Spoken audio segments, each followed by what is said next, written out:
Hello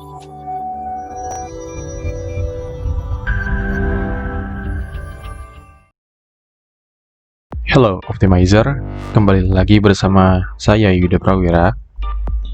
Sesuai dengan development plan yang pernah kita bahas sebelumnya, kita akan masuk ke materi training selanjutnya. Di sesi ini kita akan mulai masuk ke sistem Oracle, dimulai dengan melakukan setup di modul lain sebagai prasyarat untuk memulai setup di keempat modul OPM. Tahap pertama adalah Defining Inventory Organization atau setup gudang. Setup gudang akan dilakukan menggunakan data berikut. Saya akan mendesain sistem sebuah perusahaan bernama PT Stella Abadi Permai dengan susunan sebagai berikut. Gudang yang dimiliki berjumlah 2 dengan nama Pabrik Stella Roti Jakarta dengan kode PSJ.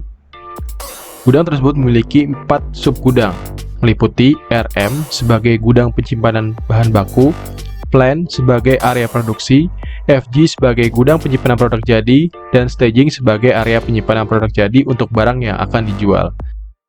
Pada subgudang RM memiliki 8 locator atau pembagian gudang lebih detail lagi, terdiri dari TP sebagai penyimpanan tepung, RG sebagai penyimpanan ragi, dan sampai dengan locator PR sebagai penyimpanan perasa. Dan pada subgudang FG memiliki 3 locator untuk membedakan penyimpanan produk jadi, meliputi WB untuk produk white bread, SW untuk produk sandwich, dan locator SB untuk produk sweet bread.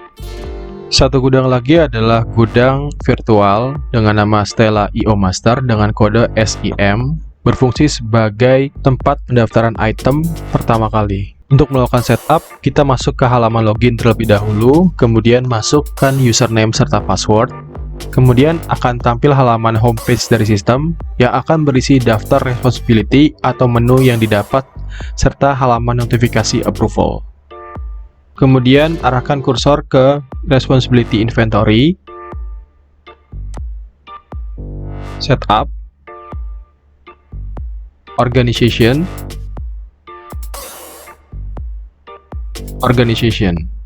kemudian akan tampil form Oracle seperti berikut. Kemudian klik New untuk membuat inventory organization baru. Masukkan nama gudang, tanggal awal berlaku gudang atau tanggal aktif awal gudang. Masukkan lokasi dari gudang. Kemudian klik icon save untuk menyimpan data. Kemudian masuk ke bagian bawah. Pilih tipenya adalah inventory organization. Kemudian centang. Kemudian klik icon save. Kemudian klik others. Masuk ke accounting information. Kemudian isi accounting information dengan informasi yang sesuai. Ledger. Pilih ledger yang sesuai yaitu STL ledger. Kemudian klik OK. Klik OK. Kemudian klik yes. Dan data akan tersimpan. Kemudian klik save sekali lagi untuk menyimpan data. Klik others kembali, klik inventory information, masukkan kode gudang sebagai SIM, pilih kalender, masuk ke tab costing information, pilih costing method, average, kemudian masukkan akun yang sesuai dari material hingga expense, masuk ke tab revision lot, ganti generation menjadi user define.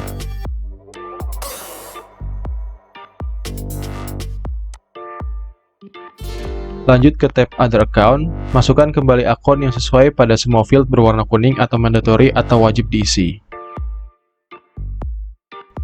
Kemudian klik icon save, klik OK, klik OK kembali, maka Master IO sudah terbentuk. Kemudian masuk ke menu pembuatan IO kembali.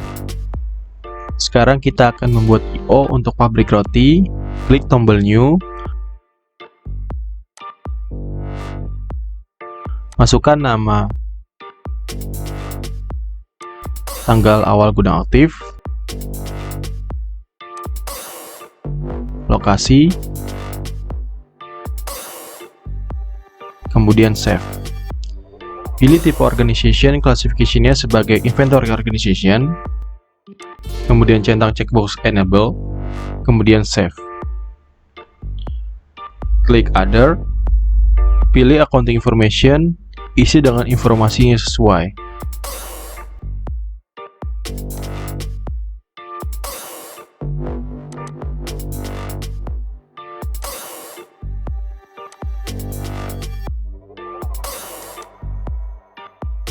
Klik OK, klik OK, klik Yes, kemudian klik Others kembali, pilih Inventory Information, masukkan informasi yang sesuai. Perbedaannya pada tab ini adalah dengan gudang lain, untuk mengaktifkan OPM, centang checkbox Process Manufacturing Enable, kemudian klik OK. Masuk ke tab Costing. Pada gudang OPM, secara default costing akan terpilih standar. Kemudian masukkan akun yang sesuai. Kemudian ke tab Generation Load, pilih Generation sebagai User Define. Masuk ke tab Other Account, masukkan akun yang sesuai, kemudian Save, klik OK, maka gudang OPM sudah terbentuk. Selanjutnya adalah setup sub inventory atau sub gudang.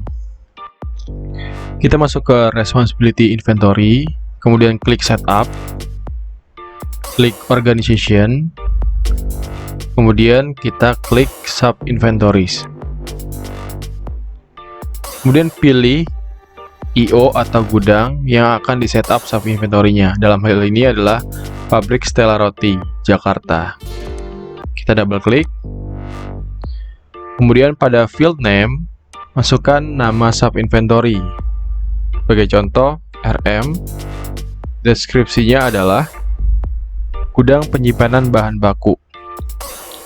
Kemudian klik save. Lakukan hal sama untuk sub inventory sisanya. Selanjutnya adalah melakukan setup locators. Untuk melakukan setup locator, hal pertama yang harus diperhatikan pada setup inventory organization adalah pada tab Locator Control.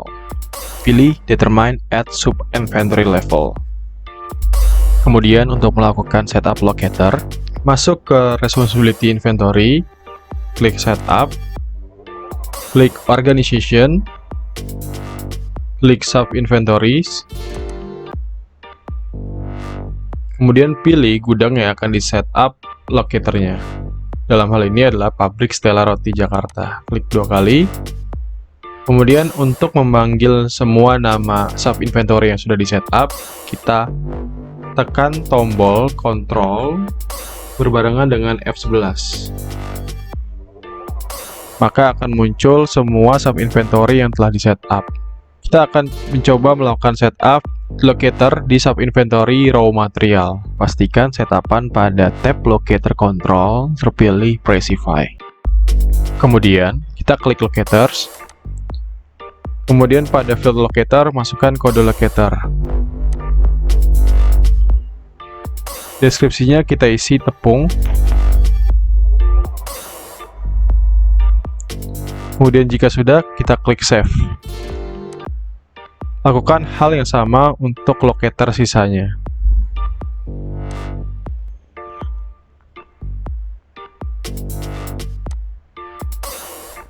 Kemudian jika item sudah terbentuk, pastikan pada bagian inventory di field locator control pilih sebagai Precify.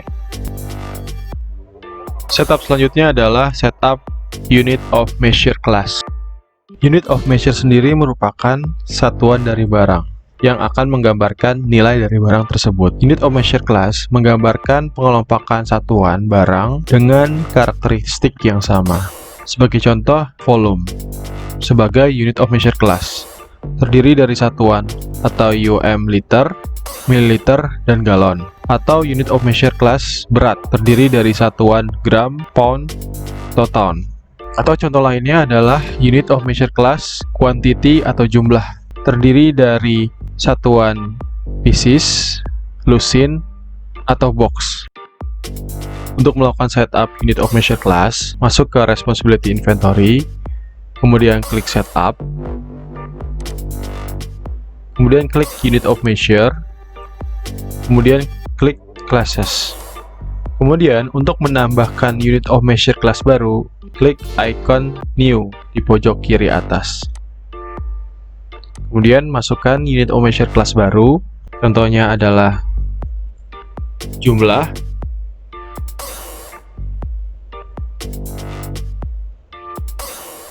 Kemudian akan diminta base unit dari unit of measure kelas tersebut.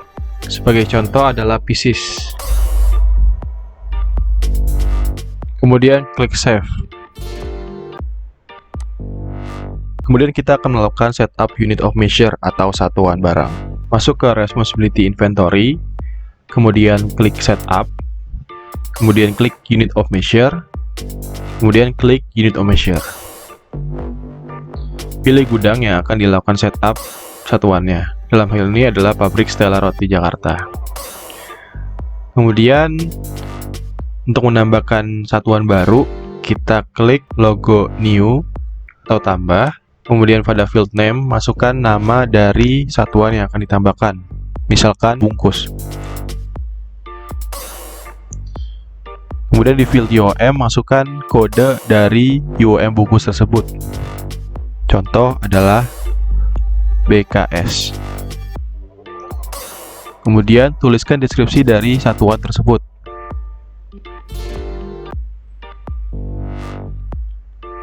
Di sini ada pertanyaan apakah dia termasuk base unit atau bukan. Jika tidak perlu mencentang checkbox tersebut. Kemudian tentukan UOM class dari satuan bungkus tersebut.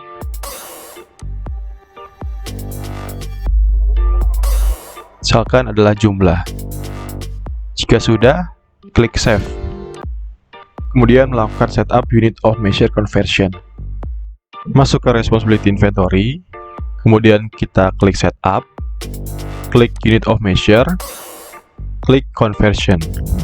Kemudian pilih gudang yang akan ditentukan konversinya. Konversi satuan di Oracle terdiri menjadi 3, standar, intraclass, dan interclass. Perbedaannya adalah di standar merupakan konversi standar dari sebuah satuan. Misalkan, 1 lusin sama dengan 12 pieces. Semua konversi selalu mengarah pada base unit yang telah ditentukan dari masing-masing UOM class. Di intraclass sendiri, konversinya adalah konversi dari satu UOM class yang sama.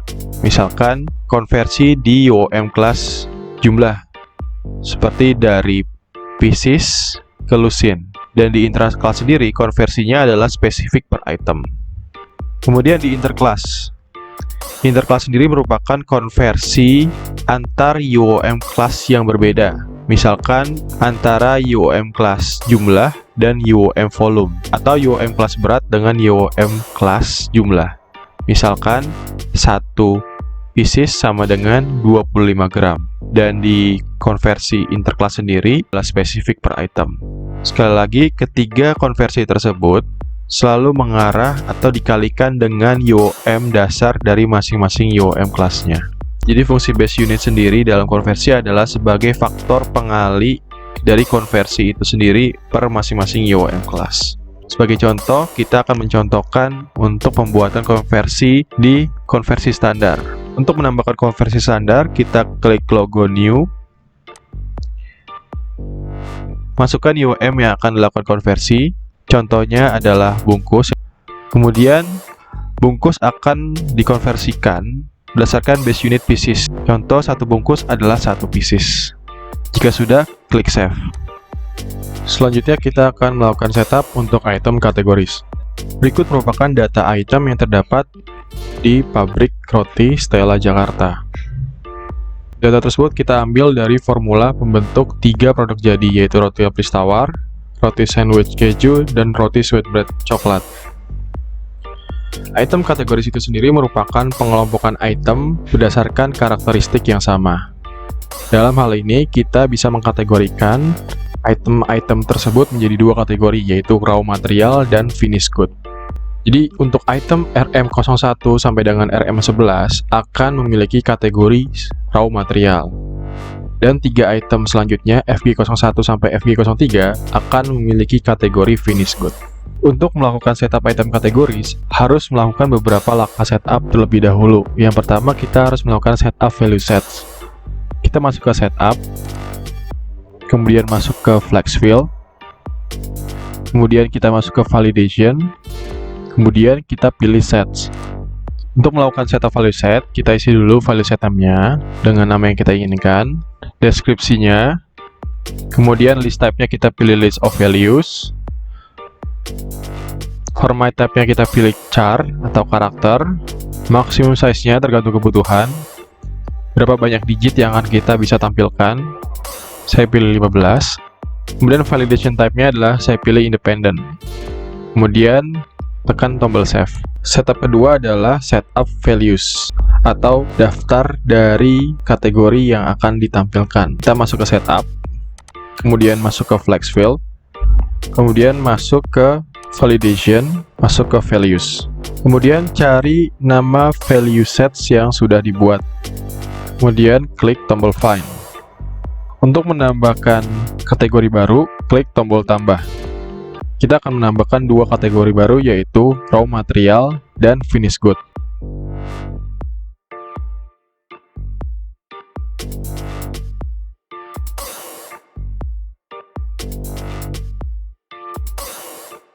Kemudian tekan tombol save. Close form tersebut, klik OK. Kemudian kita akan melakukan setup key segment, yaitu menentukan berapa banyak segmen untuk item kategoris. Masuk ke setup, flex field, key, dan segments. Kemudian cari segmen dengan nama item kategoris.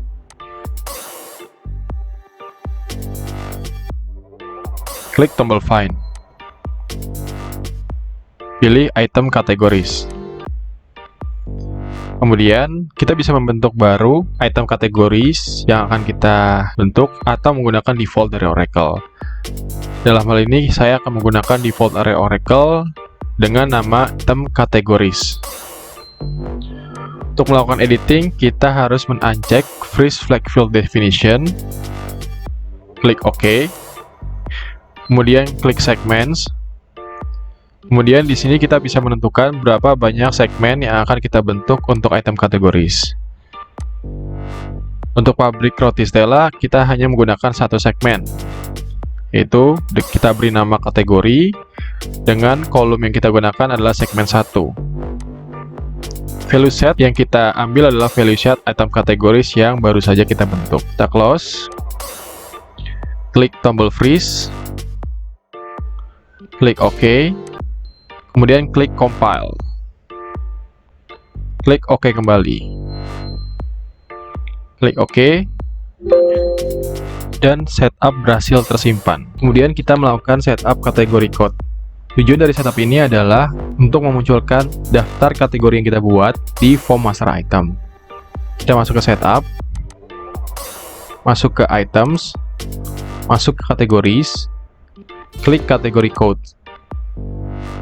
Kemudian untuk membentuk baru, kita klik New. Pilih struktur name-nya dengan nama kategorinya. Kemudian masukkan kategorinya yang akan kita munculkan di form master item. Kemudian kita klik Save.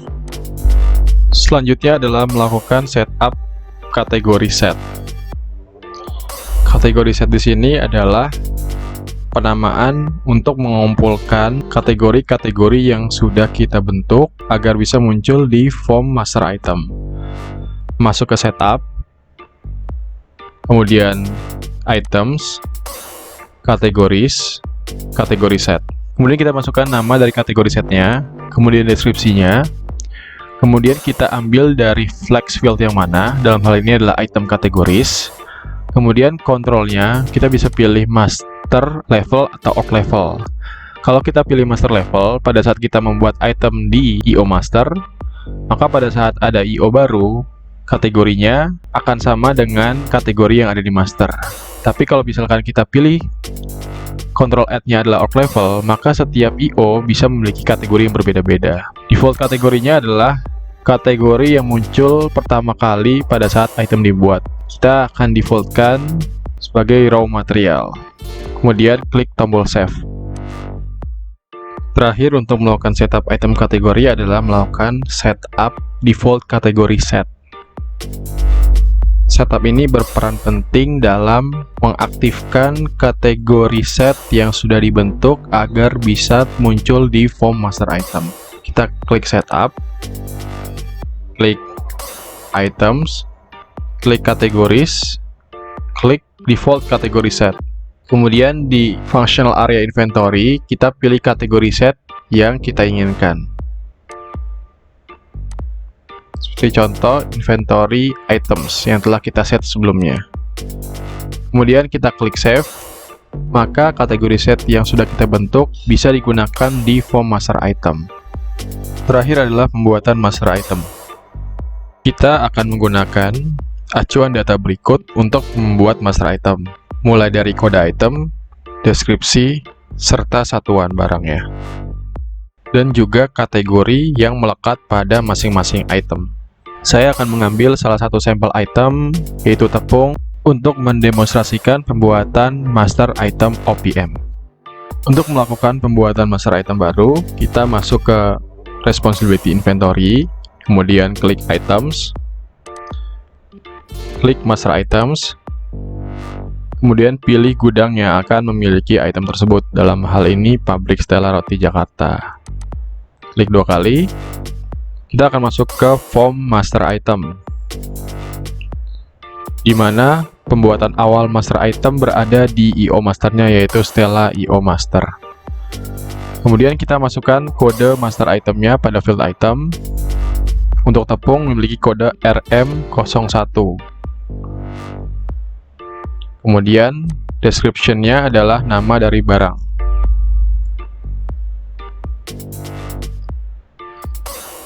Kemudian di dalam master item ada banyak tab. Tab tersebut berperan penting dalam identitas item tersebut. Sebagai contoh, apakah dia di stok atau tidak, apakah dia bisa dijual atau tidak, apakah dia bisa dibeli atau tidak. Untuk memudahkan pembuatan master item, kita bisa menggunakan template dari master item dengan cara klik tools, copy from, kemudian ambil template yang sudah kita buat atau default dari sistem.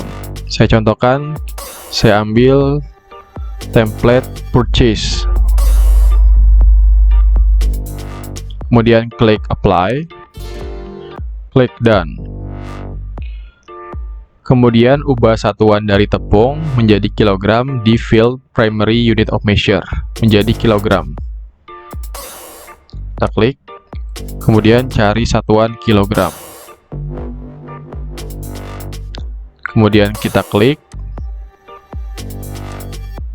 Kemudian hal yang membedakan item OPM dengan item non OPM adalah pada tab Process Manufacturing. Di sini kita harus mencek proses quality enable untuk bisa digunakan di modul proses quality. Kita harus mencek proses costing enable untuk bisa dilakukan costing di modul proses costing. Receipt enable harus dicek untuk bisa membuat formula, routing, dan recipe.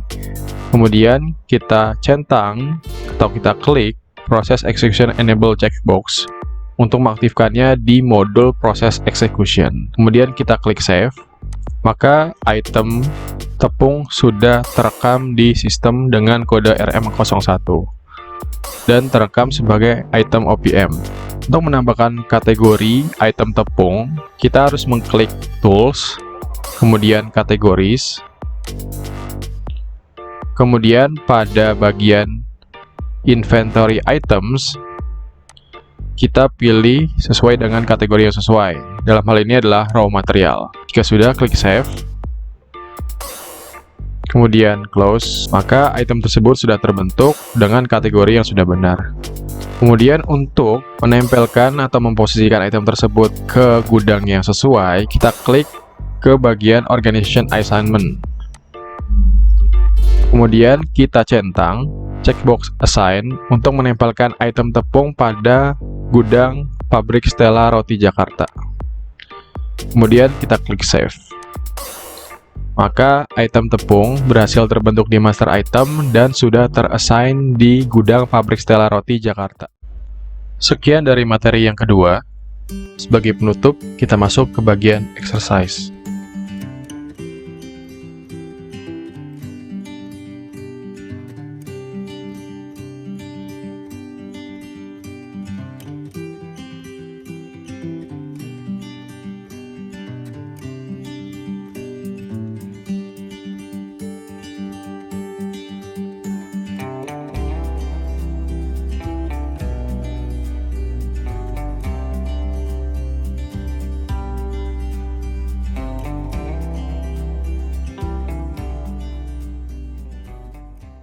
Sekian materi training yang bisa saya sampaikan.